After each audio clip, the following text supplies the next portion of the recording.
ഇതാണ് ഇപ്പം എൻ്റെ അമ്മേൻ്റെ വീട്. എഴുന്നേറ്റ് കഴിഞ്ഞിട്ട് എന്തെങ്കിലും കഴിക്കാനുള്ള വെച്ചപ്പോൾ ഉണ്ണിയപ്പം കണ്ട് ഞാൻ എടുത്ത് കഴിച്ചു. പിന്നെ ഇവിടെ പിള്ളേർ PS4 ബഹളത്തിലായിരുന്നു. 3 വർഷത്തിന് ശേഷമാണ് ഞാൻ എൻ്റെ സ്വന്തം ഏട്ടനെ കാണുന്നത് കേട്ടോ. അപ്പം എൻ്റെ ഏട്ടൻ വന്നിട്ടുണ്ട്. പിന്നെ ഞങ്ങൾ അവിടെ നിന്ന് കുറച്ച് ഗെയിംസൊക്കെ കളിച്ച് കഴിഞ്ഞ് പിന്നെ ഏട്ടൻ്റെ പെട്ടി തുറക്കൽ പരിപാടികളായിരുന്നു. ജസ്റ്റ് മുട്ടായികളൊക്കെ ആയിരുന്നു. ഞങ്ങൾ മുട്ടായികളെടുത്ത് കഴിച്ച് കൊടുത്ത്.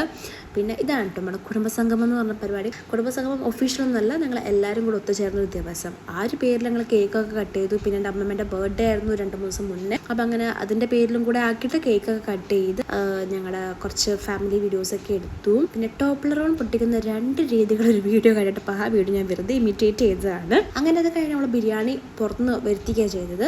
ആ ബിരിയാണി ചെമ്പ് തുറന്നപ്പോൾ തന്നെ ആ വാഴയില വെച്ചോണ്ടാണോന്ന് അറിയില്ല, നല്ലൊരു മണം ഉണ്ടായിരുന്നു. അതുപോലെ തന്നെ ടേസ്റ്റും നല്ലതായിരുന്നു. മസാല ഓവറോ അല്ല, എന്നാൽ തീരെ അല്ലാത്തൊരു നല്ല ബിരിയാണി ആയിരുന്നു. അത് കഴിഞ്ഞ് ഞങ്ങൾ ഒരു റിലേറ്റീവിൻ്റെ വീട്ടിലും കൂടെ പോയതിന് ശേഷം ഞങ്ങളുടെ സ്വന്തം നാടായ കണ്ണൂരേക്ക് തിരിച്ചു വന്നു. അപ്പോൾ ഇത്രയുള്ള ഗൈസ് പുതിയ വീഡിയോ